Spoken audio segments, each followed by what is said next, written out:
앞의 시간에 말씀드렸다시피 우리 저작권뿐만 아니라 이제 모든 지적재산권 분쟁이 그런데 쟁점이 크게 두 가지 부분으로 모아지게 됩니다. 하나는 성립 요건을 갖추었느냐. 지금 문제가 되고 있는 그 컨텐츠가 어떤 뭐 저작권법이면 저작권법, 특허법이면 특허법, 상표법이면 상표법에서 보호받을 수 있는 요건을 갖추고 있느냐 하는 것이 이제 첫째의 쟁점이 되고요. 두 번째로는 그것이 보호 요건을 갖추었다고 했을 때, 성립 요건을 갖추었다고 했을 때, 그러면 과연 침해의 범위에 속하느냐? 지금 피고가 하고 있는 행위가 또는 피고의 컨텐츠가 또는 피고의 발명이 또는 피고가 사용하고 있는 상표가 과연 원고의 상표 또는 특허 발명 또는 저작물의 보호 범위에 속하느냐? 이것이 이제 두 가지가 가장 큰 쟁점이 되는 것이죠. 그래서 그 저작물의 보호 범위가 어디까지 미치는지를 확정을 해야 되거든요. 그 확정하는 방법, 그 확정하는 원칙에는 크게 이제 그 내용 형식 이분법이라는 게 있고요. 또 하나가 여기 보시는 아이디어 표현 이분법입니다. 그런데 이제 내용 형식 이분법은 원래 일본에서 발달을 해서 우리나라에 들어왔던 건데 지금 현재는 전부 아이디어 표현 이분법을 쓰고 있어요. 우리나라 대법원이 아이디어 표현 이분법이 우리나라 판례의 어떤 확립된 원칙으로 자리를 잡았기 때문에 내용 형식 이분법에 대해서는 여러분들이 신경 쓰실 필요 없고 아이디어 표현 이분법만 알아두시면 됩니다. 아주 중요합니다. 실제 소송이 들어가게 되면 이거 갖고 거의 재판이 이루어지거든요. 대부분의 표절 소송이. 네, 그래서 잘 알아두실 필요가 있습니다. 자, 이제 하나의 전제는 하나의 저작물 속에 보호받는 부분과 받지 못하는 부분이 있다. 우리가 저작물의 보호 범위를 확정을 하기 위해서는 두 가지 측면에서 바라봐야 됩니다. 그래서 여기 저작물의 보호 범위 1이라고 되어 있죠. 이게 이제 첫 번째 기준입니다. 그러니까 이것은 하나의 저작물 속에서 보호를 받는 부분과 받지 못하는 부분을 구별해내는 방법이고요. 그 다음에 이제 아마 내일쯤 보게 될 것 같은데 또 하나는 그 저작물의 외적인 보호 범위가 어디까지 미치느냐, 얼마나 유사한 범위까지 이 권리가 미칠 수 있느냐 하는 이제 두 가지 측면에서 바라봐야 되는 거죠. 그러니까 그 하나의 저작물 속에서 보호를 받는 부분과 받지 못하는 부분을 가려내는 것, 이것이 필요하고요. 또 아울러 그 저작물과 얼마나 유사한 범위까, 이건 이제 외부적인 범위죠. 외적인 보호 범위입니다. 그것이 어디까지 미치느냐, 이 두 가지를 둘 다 같이 보셔야 됩니다. 그래서 먼저 여기서 말씀드리는 것은 하나의 저작물 속에 보호를 받는 부분과 받지 못하는 부분이 있다. 그것을 어떻게 구별하느냐? 그 구별하는 원칙이 바로 아이디어 표현 이분법입니다.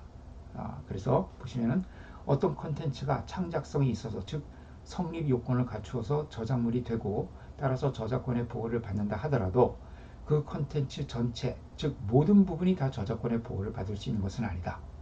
하나의 컨텐츠, 하나의 저작물 속에도 저작권의 보호를 받을 수 있는 부분과 그렇지 못한 부분이 섞여 있다는 겁니다. 그래서 저작권 침해냐 아니냐를 판단할 때도 그럼 이제 그 외부적인 보호범위에서 얼마나 유사하냐를 따지게 될 텐데 그때도 보호를 받는 부분을 가지고 비교를 해야 되지 보호를 받지 못하는 부분이 비슷하다. 그러니까 두 개의 원고의 저작물과 피고의 저작물이 아무리 유사하다 하더라도 그 유사함을 느끼게 되는 이유가 원고의 보호받지 못하는 요소가 피고의 저작물 속에 있기 때문에 그로 인해서 유사성을 느끼게 된다면 그건 아무리 유사하게 느껴도 저작권 침해가 아니라는 거예요. 유사성을 느끼게 되는 원인이 보호를 받는 부분이 공통적으로 존재하고 있기 때문에 유사성을 느껴야 그때 비로소 저작권 침해라고 말할 수 있는 것이지, 두 저작물이 굉장히 흡사한데 그 흡사한 이유가 보호받지 못하는 부분 때문이라고 한다면 그거는 저작권 침해가 아니라는 겁니다. 그래서 내적인 보호 범위가 중요하고요. 실제 그런 경우가 많이 나타나요.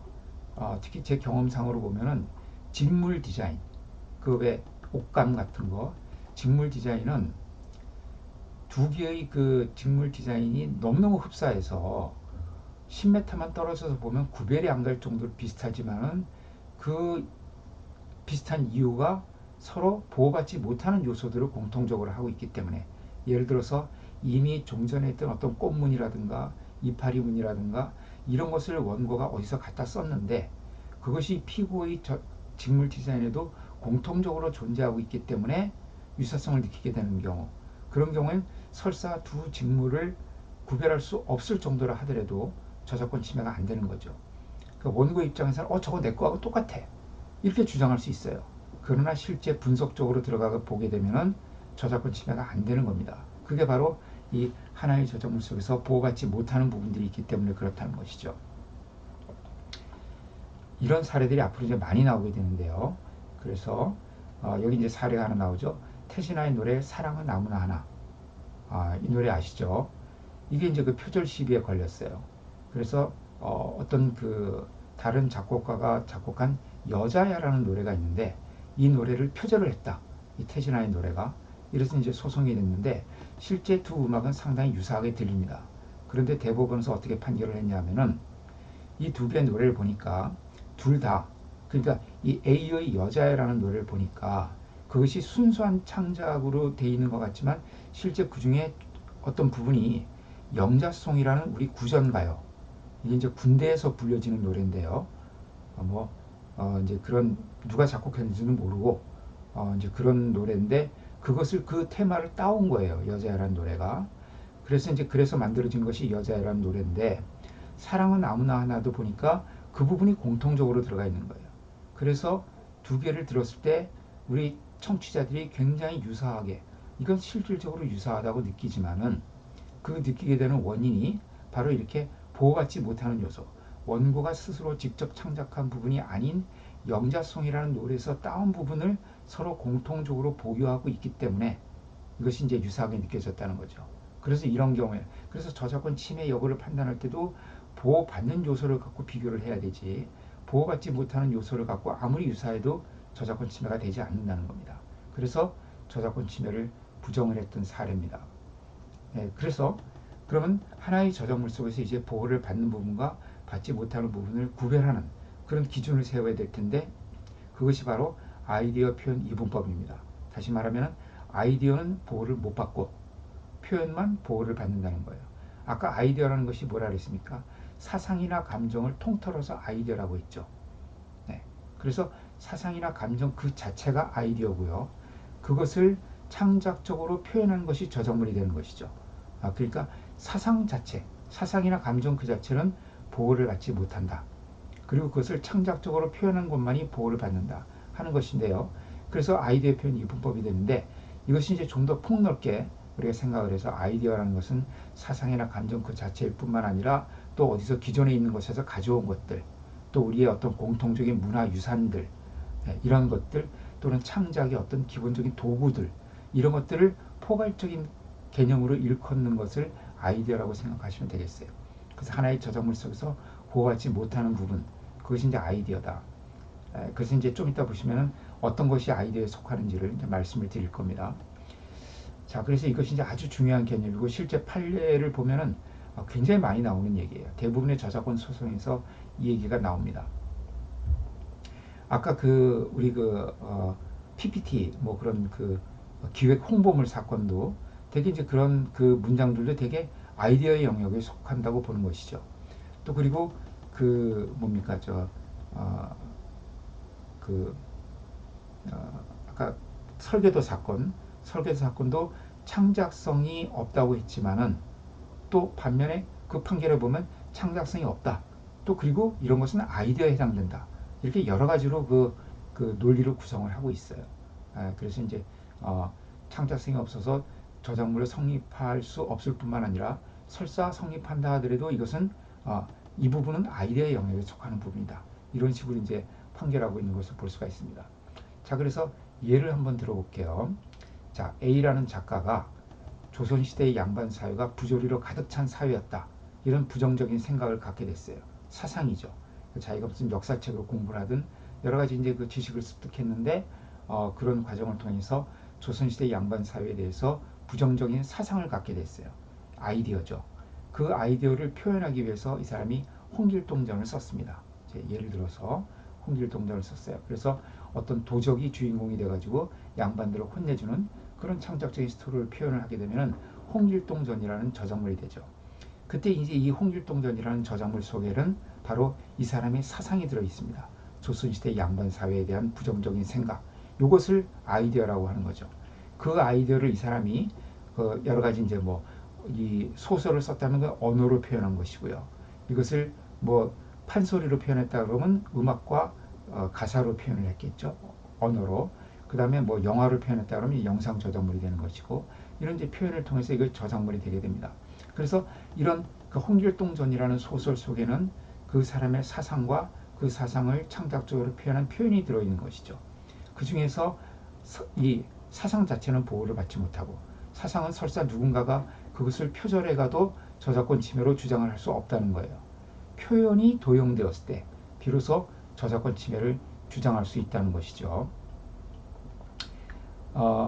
그래서 만약 그 A의 이 홍길동전의 표현을 B가 모방을 했는데, 만약 그 표현이 A의 어떤 독창적인 표현이 아니라 A도 다른 무슨 기존에 있던 다른 소설에서 차용해 온 것이었다고 하면, 뭐 영국의 뭐 로빈 후시라는 소설에서 차용을 해왔든 뭐 이제 그런 소설에서 차용을 해왔다 그러면은 결국 그거는 표현이지만은 자기의 창작적 표현이 아니기 때문에 역시 보호를 못 받는 범위에 속하는 거죠.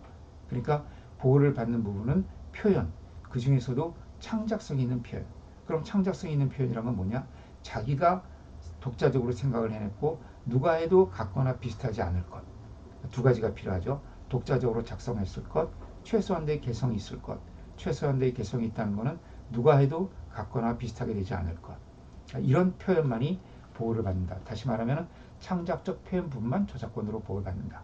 이 부분이 피고에 의해서 도용이 됐고, 그로 인해서 원고의 피고의 저작물이 실질적으로 유사하게 느껴질 때, 그때 비로소 저작권 침해라고 인정할 수 있다는 겁니다. 다시 한번 홍길동전을 한번 예를 들어볼게요. 자, A가 이렇게 해서 이제 부정적인 생각을, 조선시대 양반 사회에 대해서 부정적인 생각을 가지고서 홍길동전을 썼다. 그런데 이 홍길동전을 B가 읽었어요. 또 C도 읽었어요. 그래서 그 사람들도 같은 사상을 갖게 됐어요. 조선시대 양반 사회에 대해서. 그래서 B는 허생전을 썼습니다. 자기의 사상을 표현하기 위해서. C는 양반전을 썼어요. 그러면 이 허생전과 양반전은 홍길동전과는 표현이 완전히 틀리죠. 그러나 사상은 같죠. 네. 그럴 때 A가 B, C에 대해서 왜 내 사상을 표절했냐고 주장할 수 없다는 거예요. 그건 저작권 침해가 아니라는 겁니다. 표현이 같을 때 비로소 주장할 수 있다는 것이죠. 그러면 반대로 사상은 모방을 안 하고 표현만 모방한 경우에는 어떻게 되느냐. 예를 들어서 D라는 사람이 홍길동전을 읽었어요. 읽었는데 이 사람은 다른 사상을 갖게 됐어요. 다른 사상을 가져서 이게 조선시대 양반 사회가 나름대로 긍정적인 부분이 있다. 홍길동전을 보니까 그 뒷 배경을 보니까 조선시대 양반 사회는 이런 긍정적인 면이 있구나. 그래서 자기가 반대되는 생각을 가졌어요. 그래서 그 사상을 표현을 하는데,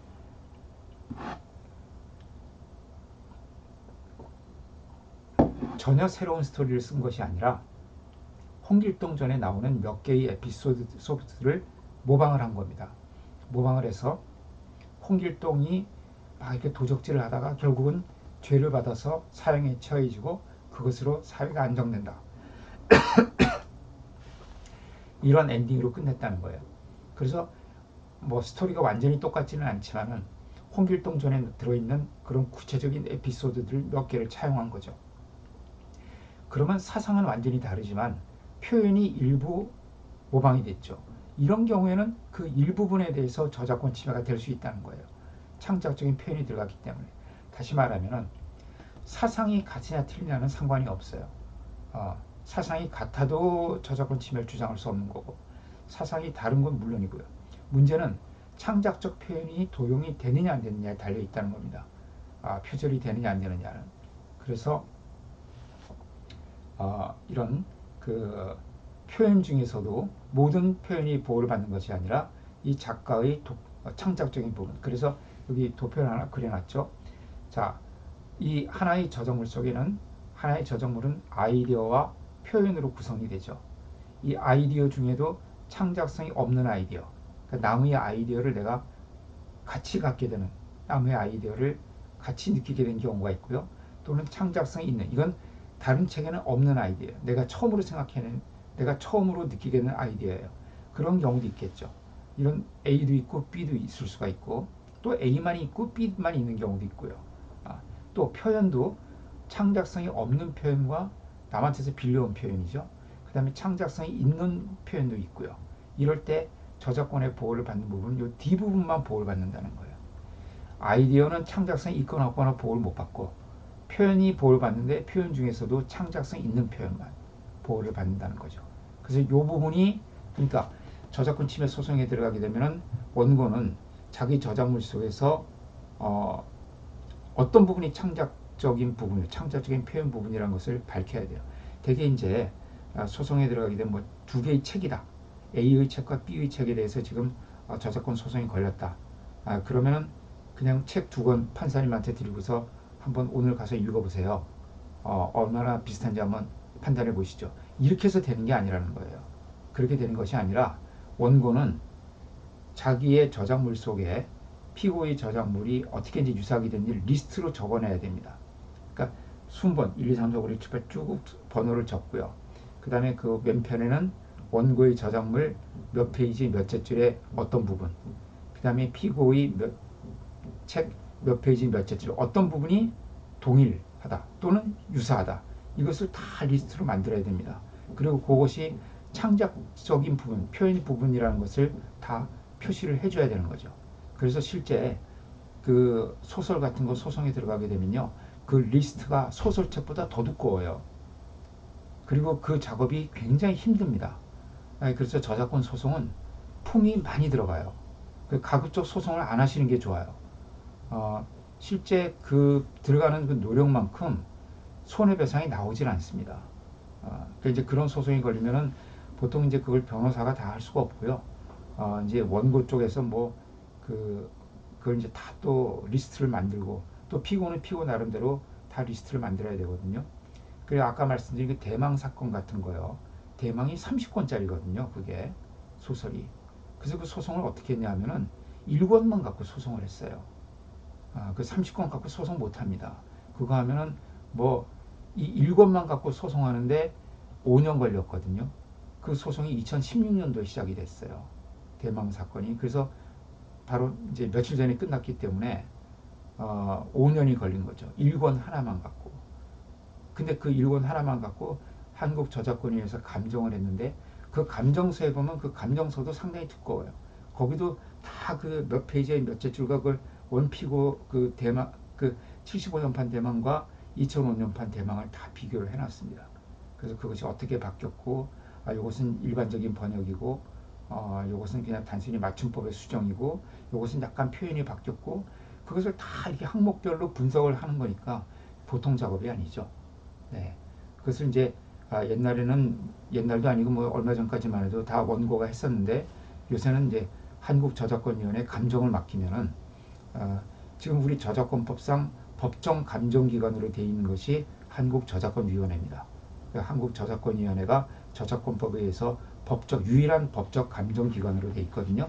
그 이제 저작권위원회는 각 분야별로 뭐 이제 어문 저작물이면 어문 저작물, 컴퓨터 프로그램 저작물이면 컴퓨터 프로그램, 각 분야의 전문가들이 100명 이상이 이 풀로 구성이 돼 있어요. 그래서 이제 그때그때 필요한 분들을 샘플링을 해가지고 이제 감정을 맡기게 됩니다. 이제 거기서 이 리스트 같은 걸 이제 쭉 만들고 소프트웨어 같은 것도 이제 그런 리스트를 다 만들게 됩니다.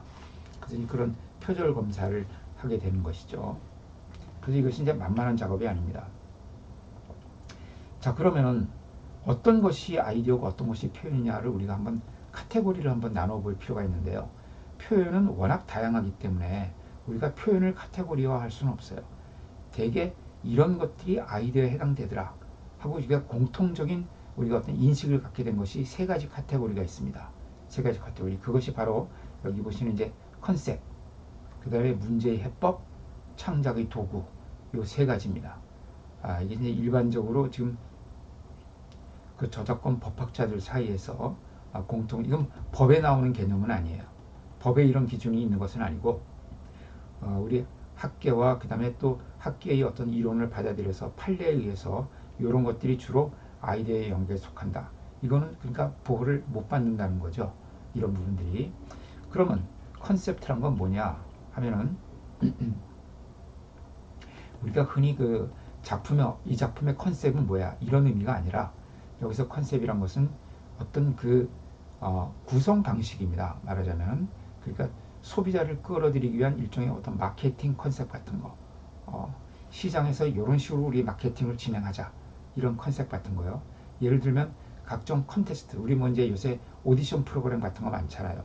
뭐 나는 가수다, 또 미스터 트롯 이런 진행 방식 같은 걸 말하는 겁니다. 이제 그런 방식. 그래서 어떤 뭐 컨테스트라든가 이제 경연 대회 같은 거죠. 그다음에 퀴즈 게임, 게임쇼 이런 것의 진행 방식과 같이 소비자의 어떤 소비자를 하여금 재미를 느끼게 하고 구매 의욕을 자극하기 위한 컨셉트 이런 것은 이제 일반적으로 아이디어에 해당된다 이렇게 보고 있습니다. 그런데 우리 광고 업계에서 보면은 컨셉이라고 하는 말을 많이 써요. 이 광고의 컨셉은 뭐다? 그거는 표현이에요. 예, 그거는 표현입니다. 그래서 제가 이제 옛날에 어떤 사건이 있었냐면은 그 에스컬레이터 광고인데요. 그 우리나라에 이제 에스컬레이터하고 엘리베이터를 만드는 그 회사들이 몇 군데가 있더라고요. 아주 대기업들인데 그 한 회사에서 에스컬레이터를 광고를 하면서 이렇게 산이 있고 산에 에스컬레이터가 쭉 깔려 있고 그 에스컬레이터 위로 두 사람이 이렇게 한 사람은 저 앞에 가는 좀 작게 보이는 멀리 있는 사람이 있고 이 뒤에는 이제 좀 가까운 뒷모습을 이렇게 올라가는 이제 이런 그런 광고가 있었어요. 근데 굉장히 유사한 광고가 피고에 의해서 제작이 됐습니다. 그것도 똑같은 산이 아니지만 거의 비슷해요. 산 모양이. 그리고 거기에 에스컬레이터가 쭉 놓여져 있고 마찬가지로 두 사람이 뒷모습을 보이면서 먼 곳에 있는 작은 사람과 가까이 있는 좀 큰 모습으로 비춰지는 사람이 올라가고 있는데 차이점은 산의 모습이 조금 틀리고 그 다음에 앞에 광고에서는 신사복을 입었는데 뒤에 있는 광고에는 이제 등산복을 입은 약간 캐주얼한 복장을 한 이제 그런 광고로 되어 있었어요. 그때 이제 이런 것을 광고업계에서는 컨셉이라고 하더라고요. 에스컬레이터 컨셉. 그러니까 두 사람이 산으로 올라가는 에스컬레이터 컨셉이다. 이건 표현이죠. 그거는 표절입니다. 그런 경우에는 그 두 광고는 표절로 볼 수가 있는데 여기서 말하는 건 어떤 그 진행 방식을 말해요. 그래서 도전 골든벨. 자, 이제 도전 골든벨 혹시 이런 그 방송 프로그램의 진행 방식 이걸 뭐라고 그러는지 아세요? 포맷이라고 부릅니다. 우리 포맷. 방송 포맷이라고 하는데 그 지금 그 포맷을 우리가 수출하고 있거든요. 우리나라가 그 방송 포맷 많이 수출해요. 뭐 우리 결혼했어요. 나는 가수다. 슈퍼맨이 돌아왔나요? 뭐 그런 건가요? 그다음에 뭐 이런 프로그램 리얼리티 프로그램이라고 하죠. 이거 우리 집사람이 굉장히 좋아하더라고요. 막 밖에서 깔깔깔깔 웃는 소리 나면 이런 거 보고 있어요. 그러니까 저는 이게 도저히 그 취미가 없어가지고 저는 거의 보질 않는데 아주 그 인기가 뭐죠? 3박 4일인가요? 이제 그런 그 프로그램이 있었죠. 뭐 삼시세끼 뭐 이런 것들 이제 이런 것들이 다 우리나라에서 인기를 얻고 이제 중국에 많이 수출이 됐더라고요. 우리나라에서 이 포맷 중에 그 수출 1호가 여기 보시는 도전 골든벨이라고 해요. 도전 골든벨이 이게 중동의 1호로 그 수출이 됐다고 합니다. 포맷이 나는 가수다. 우리 결혼했어. 1박 2일이네요. 2박 3일이 아니라. 이런. 네, 1박 2일. 이런 것들이 이제 우리 방송 포맷이라고 해서 이게 다 수출이 됐는데, 그러면은 이 포맷은 보호를 받지 못하는데 어떻게 수출을 하느냐? 아니, 뭔가 보호를 받을 수 있는 지적 재산이어야 수출을 할 거 아니겠어요?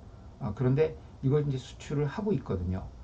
네, 그래서 이제 먼저 이것을 설명을 드릴게요. 그래서 이런 진행 방식 이것은 보호를 못 받는다고 우리가 전통적으로 보고 있었어요. 그런데 최근에 아주 중요한 판결이 나왔는데 그게 이제 2017년도에 나온 대법원의 SBS의 짝 프로그램에 관한 판결입니다. 이 짝이라는 프로그램이 있는데 저는 이 프로그램을 보질 못했어요. 근데 아마 이 프로그램이 결혼 정년기에 있는 일반 남녀들이 어떤 애정촌이라는 공간에 모여서 일정 기간 함께 생활하면서 자기소개 뭐 이런 걸 통해서 서로 짝을 찾아가는 이런 리얼리티 프로그램이라고 해요. 보신 분들이 있는지 모르겠는데 그랬는데 요것을 조금 뭐 일종의 패러디라고 할 수 있는지 그 TVN이라는 그 이제 방송사에서 이것과 상당히 그 포맷이 비슷한 제목도 짝이라고 이렇게 이거 좀 이상하게 썼어요. 이런 짝이라고 해가지고 이제 그 여기서 여기 보니까 이 프로그램도 제가 보지는 못했는데 그 누구죠? 그 MC 많이 하는 그 신누가 있어요. 맞아. 하여튼 그분이 나오시더라고요. 그 이제 코미디언이기도 하고 MC로 아주 유명하신 분인데 그분이 이제 나오는 걸 봤습니다. 근데 여기 대해서 이제 SBS가 이제 그 소송을 제기를 했거든요. 근데 이제 이것이 그 바로 그 게임의 진행 방식, 어떤 리얼리티 프로그램의 진행 방식이라고 해서 저작권 침해가 아니다라고 판결이 나다가 대법원에서 이것이 뒤집어졌습니다. 그래서 이것이 이런 그 리얼리티 프로그램의 진행 방식도 이것이 단순한 그런 방식이 아니라 기존에 있던 그 방식들을 물론 기존에 있던 방식들이 많이 포함이 돼 있어요. 왜냐하면 이런 짝짓기 프로그램은 기존에도 많이 있었거든요. 저희 막 그 뭐 젊었을 때도 뭐 행운의 청춘 열차 뭐 그래갖고 막 이렇게 줄긋기 게임하고 그래서 서로 이제 뭐 미팅 파트너 찾고 이런 프로그램들이 있었거든요. 그렇게 짝을 찾는 이런 그 진행 방식은 굉장히 많이 있었어요. 그런 요소들을 이렇게 따왔지만 그렇게 그 개별적인 요소들 자체는 기존 프로그램들이 있는 것들이 상당수 있고 물론 새로운 그런 컨셉도 있죠. 그런 것들이 전체적으로 모여져서 이 전체를 보게 되면 하나의 창작적인 저작물을 볼 수 있다고 본 사례예요. 이 사례가. 그래서 이 사례가 나오면서 이제 방송 포맷도 상당히 세부적으로 디테일이 굉장히 모여져서 이것이 전체적으로 그 다른 프로그램과 확연하게 구별될 수 있을 정도의 그런 독창성을 가지게 되면은 저작물을 인정할 수 있다고 본 사례입니다. 그래서 이 판결이 나왔고요. 사실 이 판결은 그 저작권 침해와 그 다음에 부정경쟁 방지법 이 두 가지가 동시에 그 청구가 됐었어요. 이때도. 그래서 1. 저작권 침해 2. 예비적으로 부정경쟁 방지법 위반. 근데 그것이 둘 다 부정이 됐었거든요. 그래서 이제 대법원에 가서 저작권 침해가 인정되면서 뭐 부정경쟁 방지법은 예비적인 거니까 더 볼 필요도 없는 것이죠. 아예 그냥 1번 청구해서 인정이 돼버린 겁니다. 그래서 이것은 우리가 이제 전통적으로 어떤 이런 포맷의 진행 방식은 저작물이 아니다라고 봤던 아이디어의 영역에 속했다는 그런 기존의 이론을 뒤집은 거라고 볼 수가 있죠. 네, 그래서 여기 보시면 대법원이 뭐라고 그랬습니까? 그 SBS의 축적된 방송 제작 경험과 지식을 바탕으로 해서 이것이 기존의 요소들도 물론 상당수 포함되어 있지만은 기존에 다른 프로그램에 있었던 것들이 다 많이 포함되어 있지만 그것을 그 나름대로 독창적으로 소화를 하고 그것이 나름대로 모여지고 배열이 돼가지고 충분히 구체적으로 어우러짐으로써 다른 프로그램과 구별되는 창작적인 개성을 가지게 됐고 그렇다면 저작권의 보호를 받을 수 있다고 판결했던 겁니다. 이 판결이 난 이후에 또 나왔어요. 이것도 아주 중요한 판결인데 2019년도에 모바일 게임 이제 외국 게임과 우리나라 게임 사이에 문제가 됐던 건데 팜 히어로 사가와 포레스트 매니아 그래서 이제 이걸 보니까 원고의 게임은 이렇게 돼 있고요. 이제 이게 저도 이 게임은 안 해봤어요. 저는 뭐 이런 게임하고는 좀 거리가 멀어가지고 게임 사건이 의외로 많아요. 게임 사건이 많은데 이런 게임 사건은요. 그 게임을 모르면 참 판단이 어려워요. 그래서 저는 뭐 이 게임을 안 해봤습니다. 제가 마지막으로 했던 게임은 갤럭시라는 게임을 제가 했던 게 마지막인 것 같아요. 그 게임이 한 81년도 그 무렵에 나왔던 게임인데요. 그 이후로는 제가 컴퓨터 게임을 거의 해본 적이 없습니다. 그때만 해도 저는 참 갤럭시 이상의 게임은 안 나올 거라고 생각을 했어요. 세상에 이렇게 재밌는 게임이 있나? 이렇게 화려한 그래픽과 참 이렇게 끝없는 그 참 레벨 상승, 끝없이 사람의 이제 그 도전 의식을 이렇게 부추기는 그런 게임인데 그런데 아무리 그 게임이 재밌어도 1시간 이상 하기 힘들어요. 솔직히. 근데 요즘 나오는 게임은 그렇지 않죠. 정말 그 몰입도를 엄청나게 높여놔가지고 막 정말 3, 4일 동안 밥도 안 먹고 하는 사람들이 있을 정도로 이렇게 이제 게임이 잘 만들어지고 있는데 뭐 이거는 잘 모르겠습니다. 하여튼 그 어떤 숲에서 뭐 이렇게 이루어지는 것 같아요. 근데 이것도 그 이제 게임의 진행 방식이나 이런 것이 유사하다고 해가지고 저작권 침해를 인정했던 사례입니다. 네.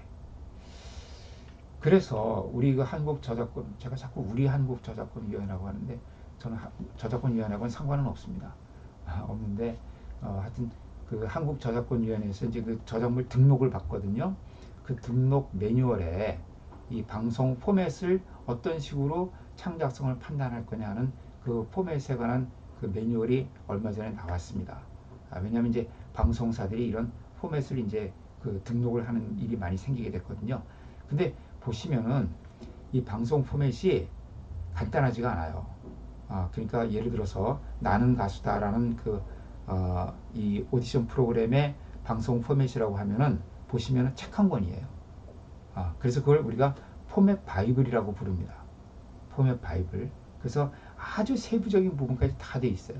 이 부분에서 MC는 어떤 멘트를 날리고 그때 방청석에는 어떤 반응을 하고 그 다음에 출연자는 그 위치를 어떻게 설정을 하고 카메라는 어디에 위치를 해야 되고 그다음에 어떤 부분에서 어떤 시청자의 반응을 어떻게 이끌어내고 그 다음에 어떤 방식으로 투표를 하고 그때 또 MC는 어떤 멘트를 하고 이런 것이 굉장히 세부적으로 구성이 되어 있는 거의 책 한 권이에요. 그래서 이 포맷을 수출할 때 보면은 그 포맷을 뭐 중국에 수출할 때 이런 보면 그 포맷 바이블을 수출하는 겁니다. 책자를 보내고요. 뿐만 아니라 책자뿐만 아니라 그 플라잉 PD라고 해가지고요. 실제 그 방송 프로그램의 제작에 참여했던 PD 중에 한 명을 파견을 해요. 그래서 거기서 그것을 실제 그 프로그램 제작을 도와주면서 이제 만들어지게 되는 것이죠. 그런 식으로 이제 이 방송 포맷을 수출을 하게 됩니다. 그래서 이제 이런 방송 포맷 같은 것을 우리가 지금 학계에서 뭐라고 부르냐면은 경계 저작물. 이 저작물인지 아닌지가 좀 경계선상에 있다는 것이죠. 그러면서도 보호의 필요성이 큰 것. 왜냐하면 이런 포맷을 개발하는데 그 기획에서부터 시작을 해서 그것이 최종적으로 확정되고 그 안에 수많은 시뮬레이션이 들어가게 되고요. 그리고 여러 가지 그 파일럿 프로그램이라고 하더라고요. 데모 프로그램을 많이 찍어보는 거죠. 그래서 그것에 대한 평가를 거치고 이런 굉장히 많은 그런 노력 끝에 노력을 해서 또 많이 또 버려져요. 그것이 다 채택되는 것도 아니고 실제 프로그램으로 제작되는 것은 또 그 중에서도 극소수에 해당되고 이러다 보니까 어떻습니까? 상당히 그런 경제적인 그런 노력, 경제적인 투자와 그 다음에 그 사람들의 노력이 시간적인, 물적인 또 그런 노력들이 들어가게 되는 것이죠. 그래서 분명히 보호할 필요성이 있는 것이죠. 우리가 전통적인 아이디어 표현 이분법만 가지고서 그냥 이거는 아이디어야 하고 잘라버리기에는 지금은 이제 좀 어려운 부분이 됐고요. 미술 같은 경우에도 그렇습니다. 미술도 보시면요. 저는 그 이제 뭐 아트페어 같은 거 한번 가본 적이 있는데 그 요즘 그니까 앤디 워홀인가요? 누구 작품 보니까 미키마우스를 한 50개 정도 그려놨어요. 근데 그게 다 미키마우스예요. 색깔만 조금씩 틀려요. 그럼 미키마우스는 그 디즈니가 창작한 거 아닙니까?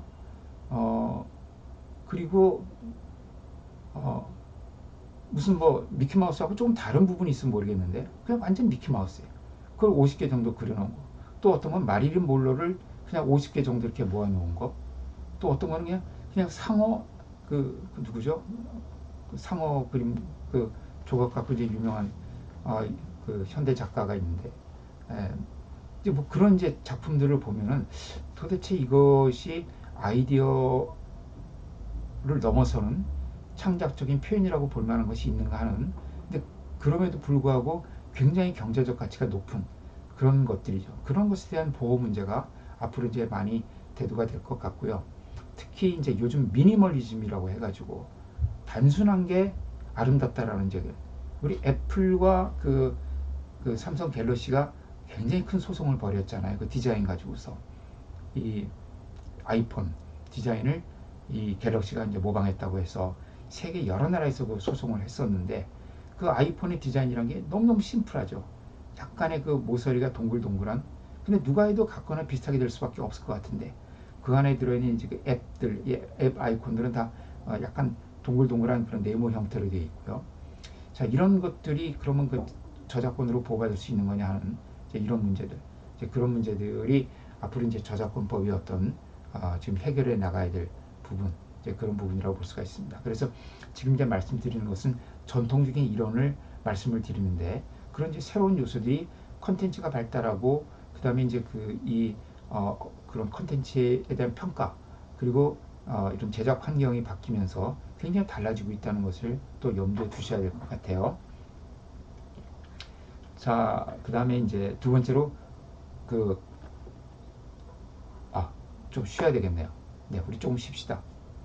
네, 일단 여기까지 하시고요.